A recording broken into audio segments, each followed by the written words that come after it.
Hilton young कमिशनच्या त्या बैठकीमध्ये एक ब्रिटिश अधिकारी डॉक्टर बाबासाहेब आंबेडकरांना वारंवार कमी लेखण्याचा प्रयत्न करत होता, पण बाबासाहेबांच्या एका शब्दाने अक्षरशः पूर्ण सभागृह स्तब्ध झालं होतं.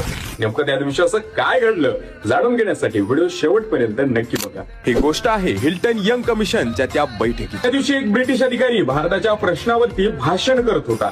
तो एका पुस्तकामधून माहिती काढत होता, आकडेवारी वाचत होता आणि बाबासाहेबांवरती व्यक्तिगत वाद घालत प्रश्न विचारत होता. तो ब्रिटिश अधिकारी बोलत असताना डॉक्टर बाबासाहेब आंबेडकर शांतपणे सर्व ऐकत होते. त्या ब्रिटिश अधिकाऱ्यांचं संपूर्ण बोलणं झाल्यानंतर बाबासाहेब शांतपणे आपल्या जागेवर उभे राहिले आणि म्हणाले, मिस्टर, तुम्ही ज्या पुस्तकामधून ज्या प्रबंधामधून माहिती काढून मला प्रश्न विचारत आहात, ऍक्च्युली ते पुस्तक तो प्रबंध मीच लिहिला आहे.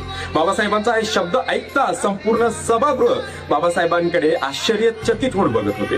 तो ब्रिटिश अधिकारी तर शर्मेने मान खाली घालून बाबासाहेबांची माफी मागत होता आणि तो ब्रिटिश अधिकारी ज्या बाबासाहेबांच्याच पुस्तकामधून माहिती काढून बाबासाहेबांनाच प्रश्न करत होता, ते पुस्तक म्हणजे द प्रॉब्लेम ऑफ रुपीज.